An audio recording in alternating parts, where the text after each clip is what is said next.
Oke, jadi minggu kelima ya, ini minggu kelima pertemuan kita adalah menyusun tujuan penelitian dan tinjauan pustaka.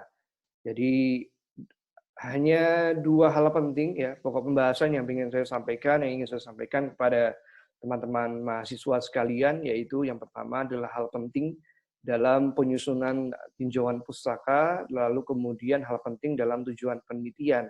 Jadi ini sebenarnya hal sederhana, teman-teman bisa temukan dimanapun, teman-teman bisa googling di internet, ya contoh-contohnya, bentuk-bentuknya, pengertiannya, atau apa saja hal yang harus ada dalam tinjauan pustaka, dalam tujuan penelitian, itu semuanya teman-teman bisa dapatkan secara daring. Tapi di sini saya ingin kemudian berikan sedikit pengantar ya kepada teman-teman agar kemudian lebih memahami apa saja yang harus diperhatikan ketika membuat tujuan penelitian dan apa saja hal yang penting juga untuk diperhatikan dalam upaya penyusunan literatur review atau tinjauan pustaka. Yang pertama kita ke tujuan penelitian dulu ya, tujuan penelitian dulu yang sederhana ya, yang singkat, bahkan kemudian tidak banyak memakan halaman ya dalam proposal skripsi ataupun nanti di bab 1 ya pada skripsi teman-teman.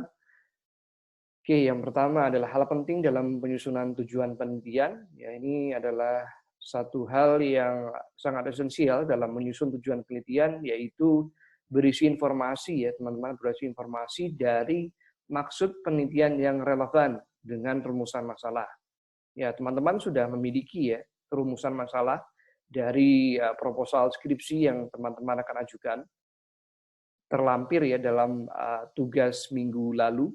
Saya sudah minta teman-teman di samping merumuskan atau menyusun tujuan penelitian, juga di bawahnya untuk dibubuhkan daripada rumusan masalahnya. So, teman-teman melanjutkan ya dari minggu lalu, dari latar belakang, rumusan masalah, dan silahkan kemudian formulasikan ya tujuan penelitiannya, yang isinya adalah informasi maksud penelitian yang relevan.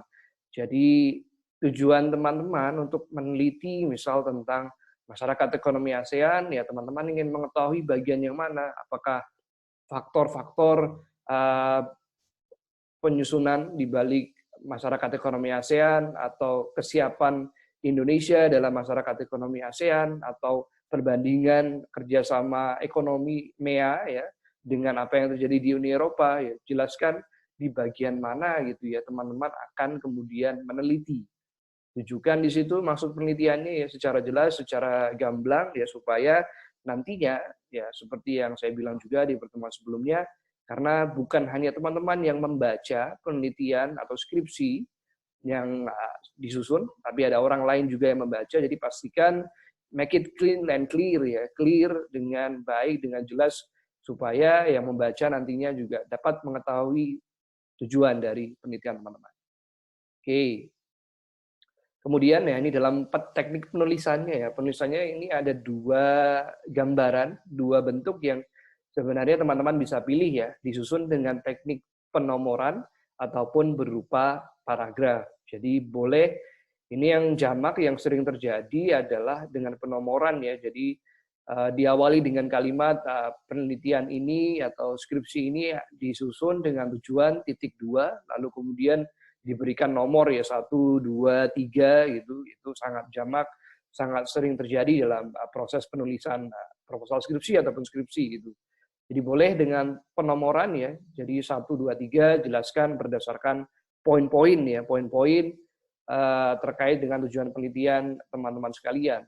Ataupun bisa dengan bentuk kedua ya, dengan paragraf. Jadi paragraf ya lumrahnya ya seperti yang ada di latar belakang ya teman-teman membahasakan, teman-teman membuat kalimat per kalimat yang saling berhubungan dalam satu paragraf yang di dalamnya adalah menyusun tujuan penelitian teman-teman.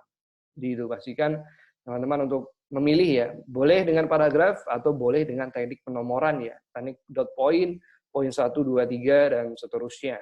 Itu ya dalam hal kaitannya dalam teknik penulisan untuk tujuan penelitian. Lalu setelah teknik penulisan, ya ini saya sedikit sisipkan berupa contoh dari menyusun tujuan penelitian ya. Ini contoh penulisan. Kita ambil judul tadi yang sudah saya bilang adalah kesiapan Indonesia dalam masyarakat ekonomi ASEAN periode 2015. Nah, ini saya menggunakan teknik penomoran ya atau dot point ya, tujuan penelitian di T2 di sana ada 3 poin 1 2 3, yaitu teman-teman silakan elaborasi, silakan teman-teman jelaskan ya. Kenapa sih teman-teman ingin untuk meneliti tentang MEA dan hubungannya ya, signifikansinya dengan kesiapan Indonesia. Yang pertama adalah mengetahui faktor-faktor ya terbentuknya masyarakat ekonomi ASEAN. Lalu kedua untuk mengetahui hambatan dan tantangan ya, karena ini kaitannya dengan kesiapan ya, pasti kita akan melihat hambatan, tantangannya atau peluangnya apa saja yang kemudian in favor atau against Indonesia gitu di MEA. Dan yang ketiga ini mengetahui dampak dari ketidaksiapan Indonesia. Nah, ini kalau biasanya judulnya kesiapan itu pasti pertanyaan risetnya ya lead to mengapa mungkin Indonesia tidak siap atau belum siap dengan praktek realisasi masyarakat ekonomi ASEAN 2015. Nah, kemudian di tujuan penelitian juga dituliskan gitu untuk mengetahui dampak dari ketidaksiapan Indonesia dalam menghadapi MEA. Ini jawabannya berupa faktor-faktor nanti ya, faktor-faktor banyak yang nanti akan dielaborasi lebih jauh. Jadi itu silahkan teman-teman untuk menuliskan tujuan penelitiannya dalam bentuk apapun ya. Ini saya contohkan dalam bentuk dot point dalam teknik penomoran ataupun bisa juga dengan paragraf ya, dengan paragraf juga bisa. Jadi silahkan pilih salah satu dan pastikan tadi ya clear ya, jelas, terbaca dan maksudnya pun to the point ya, tidak kemudian kemana-mana gitu yang membuat pembaca nantinya bingung. So itu ya untuk hal penting dalam penyusunan tujuan penelitian. Ya, ini contoh sedikit. Untuk contoh-contoh yang lain, tentu saja teman-teman bisa lihat dari literatur yang ada di daring ya di internet. Next, beralih kita dalam penyusunan ya tinjauan pustaka atau dalam bahasa Inggris seringkali diartikan sebagai literatur review. Ini satu hal yang penting juga ya untuk menandai signifikansi atau pentingnya ya penelitian yang akan teman-teman lakukan ya dalam bentuk skripsi. Karena biasanya dengan tinjauan pustaka ini kemudian kita bisa menilai, oh ini penting, oh ini layak ya. Itu poin yang penting ya, layak untuk kemudian dijadikan sebuah penelitian, sebuah karya dalam bentuk skripsi. Kenapa ya? Karena ini dalam proses tinjauan pustaka ini banyak kemudian mencuplik ya penelitian terdahulu, meneruskan atau kemudian terinspirasi. Dan ini penting juga kita akan melihat ya alat berpikir dari teman-teman dalam merumuskan penelitiannya dalam skripsi. So, ini pastikan ya teman-teman juga kemudian tidak hilang fokus ya dalam menyusun tinjauan pustaka ini. So, hal pentingnya apa sih? Ya, pertama ya, secara sederhana bisa kita artikan adalah tinjauan pustaka atau literatur review adalah ringkasan dari penelitian terdahulu. Jadi teman-teman harus memastikan ya bahwa materi atau bahan yang akan dilakukan dalam menyusun tinjauan pustaka adalah ringkasan dari penelitian terdahulu. Berarti harus mencari, bukan? Berarti harus membaca. Nah, poin penting ini ya. Silakan untuk kemudian teman-teman tidak bosan untuk terus mencari, terus melihat ya. Di googling sekarang ya di internet banyak sekali ya kanal-kanal teman-teman untuk mendapatkan penelitian terdahulu. Bahkan di era atau di masa pandemi ini ya beberapa publisher, beberapa penerbit ya termasuk jurnal-jurnal terkenal dari Elsevier, dari G-Store, kemudian ada dari Cambridge Uni, Australia National University, itu menggratiskan karya-karya mereka. Jadi saya kira ini satu kesempatan juga ya, blessing in disguise, kesempatan juga untuk kemudian teman-teman ya menyaring banyak literatur dahulu ya, karena banyak publisher-publisher yang bagus-bagus lagi menggratiskan, ataupun banyak kanal-kanal juga yang bisa teman-teman lacak ya untuk penelitian terdahulu. Jadi saya rasa di era internet seperti saat ini ya, itu sudah sangat mudah untuk mencari literatur berupa penelitian terdahulu ya, karena tinggal googling, tinggal klik, langsung ketemu ya penelitian yang kiranya kemudian ada hubungannya dengan apa yang akan teman-teman lakukan. Gitu. Oke. Ini ya sedikit definisi terkait dengan tinjauan pustaka. Lalu kita bergeser ke hal pentingnya ya, hal penting dalam penyusunan tinjauan pustaka adalah disusun untuk memahami isu dan permasalahan dalam penelitian. Nah, ini tadi yang saya bilang bahwa signifikansi pentingnya atau layaknya teman-teman itu ditentukan juga dari tinjauan pustaka. Karena teman-teman ini kan sedang fokus pada pembuatan proposal skripsi ya. Jadi kemudian pastikan bahwa tinjauan pustaka yang teman-teman buat itu sanggup ya mampu untuk memahami isu dan permasalahan secara relevan. Jadi nantinya ini juga jadi poin penting ya ketika Bapak Ibu dosen nanti melihat proposal skripsi ya dari hasil karya teman-teman apakah layak untuk diteruskan atau tidak. Salah satu parameter yang dinilai atau coba untuk dilihat secara baik-baik adalah di bagian tinjauan pustaka. Jadi pastikan teman-teman menyusunnya dengan komprehensif sebaik mungkin. Nah ini, apa saja yang harus ada dalam tinjauan pustaka yang teman-teman susun? Nah ini, ada 3 poin ya yang sebenarnya bisa teman-teman tuliskan di bagian tinjauan pustaka. Teman-teman baik di proposal maupun di skripsinya nanti ya. Pertama adalah ringkasan tadi ya, ringkasan dari penelitian terdahulu. Silakan teman-teman ringkas penelitian tentang apa, siapa yang meneliti, judulnya apa, terus kemudian argumen dari peneliti ya seperti apa. Terus yang kedua adalah fokus pembahasan. Nah ini tentu berkaitan dengan judul yang teman-teman ajukan ya dalam penelitian dan proposal skripsi teman-teman. Kalau fokus bahasanya keamanan, ya pastikan teman-teman mencari literatur yang senada, setipe ya, berbicara tentang keamanan. Gitu ya. Fokus pembahasan keamanan, nah ini supaya ini benar-benar jelas ya, makanya didukung dengan penelitian terdahulu. Dan yang ketiga, ini yang paling signifikan juga dalam penyusunan literatur review adalah evaluasi atas penelitian terdahulu. Karena kan penelitian atau skripsi yang kita buat itu kan tidak berupaya untuk menjawab semua masalah gitu kan. Hanya masalah terkecil ya dari penelitian-penelitian terdahulu. Nah, untuk menemukan itu, untuk menemukan poin tersebut ya, bagian kecil yang dimana belum diteliti atau menarik ya untuk kemudian dikembangkan, nah, teman-teman kemudian harus melihat mau tidak mau ya, melihat membaca penelitian terdahulu. Lalu kemudian ya ini poin ketiga, melakukan evaluasi. Jadi semisal ya penelitian A berbicara tentang ini dan B ini, namun ada poin bagian ini ya teman-teman jelaskan yang belum diteliti, yang menarik untuk diteliti selanjutnya yang akan saya teliti di proposal atau di penelitian skripsi saya. Jadi pastikan gitu ya. Untuk yang nomor poin 3 ini teman-teman tunjukkan secara baik gitu ya. Supaya ya ini kalau evaluasinya sudah ada, ini menunjukkan bahwa teman-teman sudah sedikit ya melakukan yang namanya riset kecil-kecilan ya, bahwa teman-teman sudah membaca, sudah menyaring dari banyak referensi, lalu menemukan lubang kecilnya gitu ya, hole kecilnya dari penelitian terdahulu. Oh ini ada loh satu bagian part kecil yang menarik sebenarnya untuk diteliti, tapi belum sempat diteliti oleh peneliti terdahulu atau hasil-hasil penelitian terdahulu.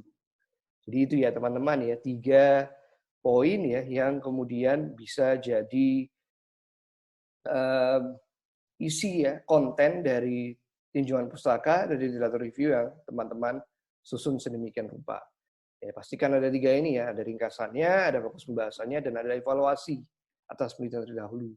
Kalau susah, ya lagi-lagi emang ini butuh effort ya, terutama untuk membaca, karena ya literatur-literatur itu kan panjang-panjang biasanya buku, apalagi artikel ilmiah dalam jurnal itu panjang-panjang. Ini perlu kesabaran, perlu keuletan, daya endurance yang tinggi karena ya, membaca itu memang mudah tapi kemudian perlu hal yang fokus ya dalam membaca. Jadi pastikan teman-teman menyiapkan hal tersebut ya. Bagi katanya teman-teman di sini punya banyak waktu ya karena SKS yang diambil sedikit ya ini bisa fokus sebenarnya. Waktu-waktu luang yang ada itu bisa digunakan untuk ini. Mencari literatur yang relevan, lalu kemudian teman-teman rangkum, ringkas, dan buat evaluasinya. Seperti itu. Nah ini ya supaya teman-teman nggak bingung ya, kira-kira kalau untuk tahapan S1 gitu ya, literatur review-nya jumlahnya berapa atau kira-kira yang, masuk dalam kategori literatur review yang baik untuk tataran S1, ini saya minta teman-teman untuk menyusun ya literatur review-nya, penelitian terdahulu sebagai, bahannya ya, itu adalah minimal 5. Jadi silakan teman-teman, silahkan cari 5 penelitian terdahulu ya, minimal 5. Jadi 5, boleh lebih dari 5 saja ya, tapi paling tidak ada 5 penelitian terdahulu yang teman-teman dapatkan yang relevan, yang sesuai dengan tujuan, yang sesuai dengan judul yang akan teman-teman ajukan dalam proposal skripsinya. Jadi 5 ya, silakan teman-teman cari 5 penelitian terdahulu yang di dalamnya terdiri dari, di sini saya jelaskan, 3 artikel ilmiah pada jurnal internasional dan 2 artikel ilmiah pada jurnal nasional. Jadi itu, silakan teman-teman ya 5 minimal ya. 5-nya seperti apa? Ya ini ya 3 jurnal internasional atau 2 artikel ilmiah pada jurnal nasional. Teman-teman juga boleh misal 6 gitu ya. 3-3 masing-masing, jurnal internasionalnya 3, jurnal nasional 3 juga boleh.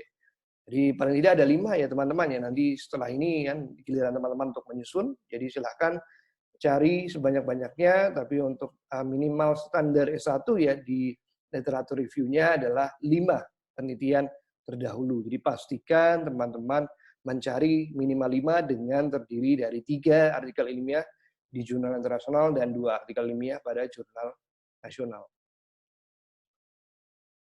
Oke, saya rasa begitu ya untuk pemaparan singkat untuk pertemuan kelima ini. Jadi setelah ini adalah teman-teman langsung ya praktek, langsung mencoba, langsung mengusahakan menyusun yang namanya tujuan penelitian dan literatur review ya dan tinjauan pustaka. Jadi langsung saja kembali ke classroom ya, nanti ada eh, template ya yang saya kembali unggah di bagian classroom.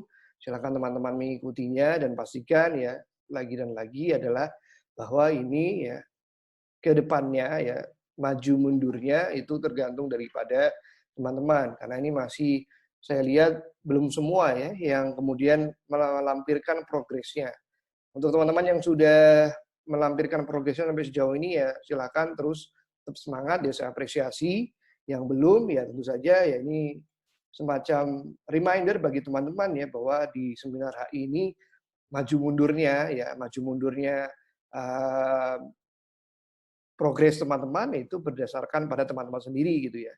Nah, teman-teman mau progresnya cepat atau progresnya biasa atau mungkin agak terbelakang, ya itu semuanya ada di tangan teman-teman. The ball is on you. Jadi silakan teman-teman ya susun dengan baik, susun dengan rapi, karena nantinya ini juga akan berguna ke depan untuk teman-teman dalam proses penyusunan baik proposal maupun skripsinya secara utuh. Jadi itu ya silakan setelah ini teman-teman untuk menyusun tujuan penelitian dan literatur review ya dalam template yang akan saya unggah di Google Classroom nanti. Oke, saya rasa begitu untuk pertemuan kelima ini yang dibuat, direkam ya. Harapannya nanti jika ada pertanyaan silahkan jangan malu-malu untuk bertanya baik di Google Classroom ataupun secara individu ya di email, monggo silahkan. Dan kalau dalam penjelasannya tadi ada salah-salah kata, mohon maaf. Dan apabila masih belum paham dan perlu diulang-ulang lagi, ya silahkan. Karena ini bentuknya video ya, jadi teman-teman bisa mengulang kapanpun, dimanapun teman-teman merasa membutuhkan untuk dijelaskan kembali. Baik, begitu. Saya akhiri untuk rekaman ini. Selamat siang, salam sejahtera.